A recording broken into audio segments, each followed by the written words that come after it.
নিরাপত্তার দিক থেকে ভারতের উত্তর পূর্ব অঞ্চল সবচেয়ে ঝুঁকিপূর্ণ এলাকাগুলোর মধ্যে একটি, যেটিকে আমাদের কাছে সেভেন সিস্টার নামে বেশ পরিচিত।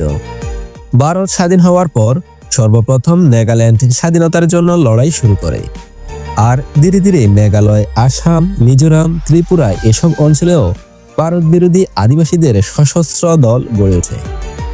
60-এর দশকে মিজো ন্যাশনাল ফ্রন্ট এর স্বাধীনতাকামী বিদ্রোহীরা বাংলাদেশের ভূখণ্ড ব্যবহার করত এবং 1987 সালে রাজ্য হিসেবে স্বীকৃতি পাওয়ার আগ পর্যন্ত মিজো নেতা জোরামথাঙ্গা ও তার সহযোগী অনেকেই বাংলাদেশে থাকতেন। নিরাপত্তা সহযোগিতা বাংলাদেশ ভারত দ্বিপাক্ষিক সম্পর্কের একটি প্রধান বৈশিষ্ট্য। উত্তর পূর্ব অঞ্চলে সন্ত্রাসবাদ, বিদ্রোহ এবং বিচ্ছিন্নতাবাদী আন্দোলনের মতো নিরাপত্তা সম্পর্কিত বিষয়গুলো নিয়ন্ত্রণ ও পরিচালিত করতে বাংলাদেশ বিপুল সহায়তা করেছে। প্রিয় দর্শক, আজ এ পর্যন্ত। শেষ পর্যন্ত সাথে থাকার জন্য অসংখ্য ধন্যবাদ। ফিরবো আবারও নতুন কোনো প্রতিবেদন নিয়ে। সে পর্যন্ত চোখ রাখুন। ধন্যবাদ সবাইকে।